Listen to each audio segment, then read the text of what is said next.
Hi everyone, it's Pastor Nathan, pastor at Elk River Lutheran Church, and I'm out here because today and every day we are Elk River Lutheran Church, the church powered by love. A verse from Revelation has kind of been on my mind lately, and so I want to start by sharing that with you. And you might be thinking, the book of Revelation, isn't that about the end of the world? Well, what that word revelation means, in the Greek, it's actually the word apocalypso, which maybe even sounds worse, like apocalypse. But what that word actually means is an unveiling. Like, if you have a revelation, it's about pulling back the curtain and seeing the world in a different way. And so in that sense, the book of Revelation is not a book about destruction and the end of the world. That's not really what's in there. It's actually a book about hope, even in the midst of all kinds of uncertainty and craziness. And so that's why I've been thinking about this book. That's why I've been thinking about this verse in particular. Here it is, Revelation chapter 21, verse 5. And the one who is seated at the throne said, "See, I am making all things new." God says, I am making all things new. Having a new baby at home at our house has made this a pretty relevant verse for me right now, but I think it's also pretty relevant for all of us and for us as a church together, because there is so much change and uncertainty right now. There's so much fear and death and sickness and division, and yet, in the midst of it, God is working to bring about good. God is making all things new. Now, one thing I want to be really clear about, crystal clear in fact, is that I don't think God is the source of all of this chaos, death, and destruction. I don't think that God is making this all happen, but I do believe wholeheartedly that God is active in the midst of all of this, giving us hope, sustaining us, and even working to bring about life out of death. This is kind of God's speciality, and we are resurrection people who believe that life can even come out of death. And so, even out of this hardship, God can bring about some good. And so today, I want to share a little bit of an update with you that'll include a little bit about our current living out of our church's mission statement and our ministry that continues, a little bit of a financial update, and some plans and hopes for the future. All while actually taking a little bit of a stroll through this building. I'll go into a few different spaces and you can see this place that is closed right now. So stick around, and in case that isn't enough motivation for you to watch this whole video through, I also want to tell you at the very end of this video, I'm going to introduce you to Elk River Lutheran Church's newest member, baby Ben. So, if what I have to say isn't of interest to you, stick around to see the cute baby at the end. So, thanks for joining us. Come on, let's head inside and I'll start sharing a bit of an update. Come on along. So to start, one important update that I want to share is that no members of Elk River Lutheran have been infected by the coronavirus that I'm aware of. But what I do know is that we've had a number of close family members and friends of members of this church who have been. And so we keep them in our thoughts and prayers, and we continue to pray for the health and safety of all the people of this church and also all the people of the world, including a special concern for all those healthcare workers on the front lines and other essential workers like grocery store clerks and truck drivers and delivery folks, all the people who either by choice or by necessity are taking the risk of going back to work right now. We thank you and we pray for you. One of my favorite verses from the Bible that I'd like to share here today is a verse about the life of the early church together, which I think often speaks so well to our own life together as a church.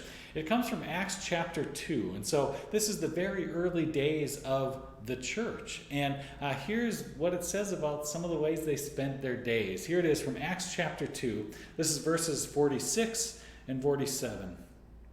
Day by day, as they spent much time together in the temple, they broke bread at home, and they ate their food with glad and generous hearts, praising God and having the good will of all the people. And day by day, the Lord added to their number those who were being saved. What makes this text so bittersweet right now is that the things that I love so much about the church, about our church, are worshiping together, sharing meals together, celebrating life together. These are the very things that are different or difficult or outright impossible right now in this time of physical distancing. Notice I said physical distancing and not social distancing, because I think this is an important distinction to make. We need social connection right now more than ever in this time when we need to limit our physical distancing. So what is happening at Elk River Lutheran Church right now? Well, I think we can start with our mission statement. Let's say it together. Say it with me if you know it. Are you ready? Here we go. Trusting in God's grace, an accepting, joyful community, serving God and neighbor. Good job! Now, I know some of you maybe didn't say it all the way through, and that's okay. You can work on that later after the video here tonight. If you listen to those words, this mission statement has never just been about what's happening at Elk River Lutheran Church, because Elk River Lutheran Church isn't just a building or a place, it's a people. I mean, listen to those words again. Trusting in God's grace, an accepting, joyful community, serving God and neighbor. It's describing us, not this building that we know and love. It's us. We're the community of faith, a people. So even as our church building has been closed for a time, the church has never closed. Thanks be to God. So what is happening at Elk River Lutheran? Well, what is happening at Elk River Lutheran is not a lot. It's pretty lonely in the fellowship hall these days, and yet our life together continues in many new ways, including online. Online worship has proven to be this amazing blessing, a bright spot in the midst of this really tough time, as we've actually seen our worship attendance go up as we look at the numbers of people on Facebook and Zoom watching live, especially when we consider the fact that that is counting devices, and we know that there's couples and families who are watching together, and that's not even counting the numbers of people who are watching it after the fact, whether on YouTube or Facebook. Our little church in downtown Elk River has never reached so many people, not just in Elk River, but all around the country and world. It's amazing. Adding to the numbers, those who are hearing this message of God's grace and love. As we in worship have these frank conversations about the blessings and challenges of life and faith in the midst of difficult situations. Never have more people been to worship at Elk River Lutheran. It's a little different, but it's an amazing thing. Day by day, we continue trusting in God's grace, being this accepting, joyful community, serving God and neighbor. So thank you for showing up for online worship. You know, another thing is that early on in this pandemic, we knew that people would be suffering financially. And so we turned our attention to supporting CARE, Community Aid of Elk River, our local food shelf that does so much more than just food. Taylor hosted a few special beer and hymns events online. Our mission endowment fund of our congregation did some matching gifts. And so many of you have responded and given to support financially this important ministry. Well over $4,000 has been given to CARE so far, helping people in need at this time. It's a partnership that continues, and we're grateful for your supporting it. You know, we as a community also worried not just about the community at large, but we're concerned about our own church members. And so we are usually able to gather in person. When that wasn't possible, we wanted to check in with everyone. And so early on, we recruited a team of caring people and formed our community care team, who set about the task of calling everyone from Elk River Lutheran just to check in, to see if they needed anything, if we could pray for them, if there was anything we could do. And we've made it through that whole list once, checking in with every household of the church. I'm grateful for that, and we're kind of waiting to see, okay, what's going to be next for this group? You know, and what I love even more than every household in the church getting a call from the community care team is I love all the stories that I heard from those community care team members who said that each time they called someone, almost without a doubt, they told this community care team member about other members of the church who had already been calling them, checking in, and saying hello. This is who we are as a church. The church is not this building. The church is the people loving and caring each other and caring for this community. And so thank you for all the ways you are doing that. Keep it up. Keep it going. So what does our future together look like? Our church council has decided to keep in-person gatherings at the church on hold. This is true for our own ministries and for in-person worship, and it's true for the outside groups who also use our building. In talking about churches reopening or not, Governor Walz and the state health department have talked about judging the risk of virus spread by these metrics: duration, proximity, and predictability. So like duration, how long are people together? Proximity, how close are people? And predictability, do we know how and when people will be moving around and interacting? Now, church does a pretty good job of predictability. We have an order of service, so we're pretty well ordered, but duration and proximity are a little trickier. We're usually here for at least an hour, and we're usually used to being pretty close together. Dr. Michael Osterholm is the director of the Center for Infectious Disease Research and Policy at the University of Minnesota. And what I found out is that he is also an ELCA Lutheran. And so a few weeks back, the Minneapolis Area Synod actually hosted a conference call with him asking questions about worship life together of churches. This was before it was all in the spotlight and such. And he, through that call and through his center's website and all the resources they put out, are sharing a lot of really good and helpful scientific-based information to guide our decision-making process. I feel like I'm learning so much from him. I'm really grateful for that. And what we know is the fact of the matter is this virus will continue to spread until either there is a vaccine or until 60 to 70% of the population has been infected, what we call herd immunity. Estimates are that we're probably at about 5% of people having been infected right now, so we have a long way to go. So no matter how bad we want this pandemic to be behind us, and I want it to be behind us pretty bad, no matter how bad we want that, it is not even close. So the state and the ELCA have put together guidance for making in-person worship gatherings as safe as possible. But I'll tell you, when we do that and we follow those guidelines, it doesn't leave us with something that experiences the type of worship that we have come to love and that we really miss right now. First of all, when we think about who would be able to attend, when you take out the people who are at an elevated risk for complications from COVID-19 exposure, when you take out them and all of the healthy people who love and interact with people who are at an elevated risk of complications, folks with elderly parents or grandparents or people who work with at-risk populations, when you take all of those folks out, that leaves a pretty small group available to gather for in-person worship. And then on top of that, when you start looking at the guidelines and the restrictions, we realize that some pretty major things would have to change in order for our gatherings to be as safe as possible.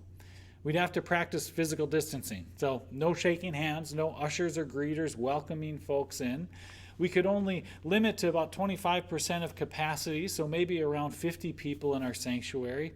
We'd have to wear masks, and we wouldn't be able to pass any common objects. So that means no bulletins, no offering plates, no Holy Communion.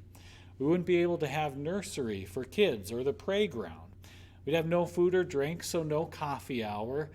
And maybe the hardest thing to imagine when it comes to worship is no singing. This is an airborne virus, and so one of the best ways to propel virus particles and aerosols is by singing. And so what we're left with then is not the thing that we're really longing for. The worship experience that we're missing still wouldn't be possible right now. And so when will we be able to gather for in-person worship in this building? I honestly don't know. That's the truth of this right now. But what I do know is that both I and the church council are committed to, above all, looking out for the health and safety of our members in our community. If you remember, from the beginning, we halted in-person worship not because the governor ordered us to. It was March 15th that we first did an online only Sunday. The governor's order came later. We stopped gathering in person not because of orders, but out of love and concern for our neighbors. And that love and concern from neighbor and for our neighbors hasn't changed. And so, yes, it's strange seeing empty spaces within this building. It's hard to not be able to gather together in person. But we love our neighbors. This is core to who we are. We are the church powered by love. And whether that neighbor is an 80-year-old with a heart condition or a 1-week-old baby, we continue trusting in God's grace, exploring new ways to be the joyful, accepting community that God has created us to be, serving God and neighbor best right now by not gathering in person. So how are we going to do this? Well, we have some really fun plans for improving worship with increased member engagement. You've seen some of the amazing work Taylor has done in bringing musicians together to put a piece of music together, even when they're not physically together. He pieces together the sound and the video. It's amazing. And you're going to get to see some non-musical examples of this in the weeks ahead. We also have plans for drive-in style worship. This is an option for in-person worship that greatly minimizes the risk of viral transmission, so we're going to go for it. At Easter time, we did a couple of drive-in services in a snowstorm, and they were awesome, very memorable. But I am looking forward to doing them in summer weather, where it'll be even a little bit nicer to roll the windows down and be together in that way. So look for the days and times for that coming out soon. We're also looking to expand our online offerings with more classes, devotional times, and music. We're leaning into this online thing. So for the near future, the sanctuary is going to look more like a studio. In case you ever wondered what our studio looks like behind the scenes, it's kind of messy.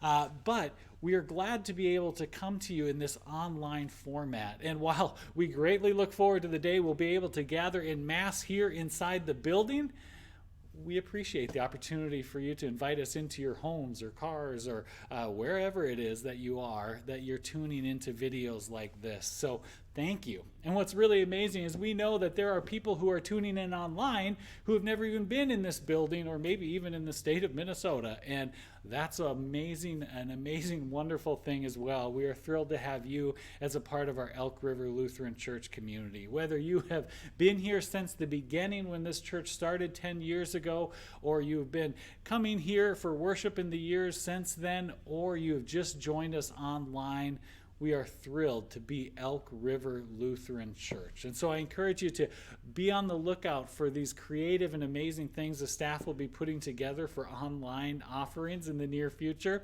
Spoiler alert, I'm planning to get some help from the newest member of my household in putting mine together. And so you might think making videos with a baby, people aren't even going to listen to what you have to say. That's a risk I'm willing to take. I think, if you want to just look at the cute baby and forget all about me, well, hey, if that's life-giving to you, you go for it. And in fact, let's have you meet baby Ben right now, okay? So let's go. So this is Benjamin Miller Mugaas. We know lots of Bens who we like. He's kind of the best, though. And Miller is my wife Annie's maiden name. And so we're pretty excited about little Ben. He's wearing shorts today because it's so warm. But he's got 10 fingers and 10 toes. Look at these little footsies. Just amazing how small he is. And I'll say this, I do not have a better example of new life coming out of this coronavirus time. He is just a living, breathing example of the fact that even in really difficult, hard, uncertain times, amazing things can happen. And so we are excited to be welcoming him into our home and excited for you all to get to meet him in person one day. But until then, maybe we'll do a few more of these kinds of things. Because, there's lots of crazy stuff in the world right now. But in the midst of it, there's also a lot of life, a lot of joy, and a lot of hope. So, thank you for being a part of Elk River Lutheran Church, especially right now in this incredible, amazing time. We'll be okay. We're in this together, trusting in God's grace and accepting joyful community, serving God and neighbor. You want to say goodbye to everyone, Ben? Say, stay safe, stay healthy. I think he might be working on something in his diaper, so we'll maybe cut off before that happens. But you all stay safe, stay healthy. Love you. Grace and peace. Can you wave? Say bye-bye.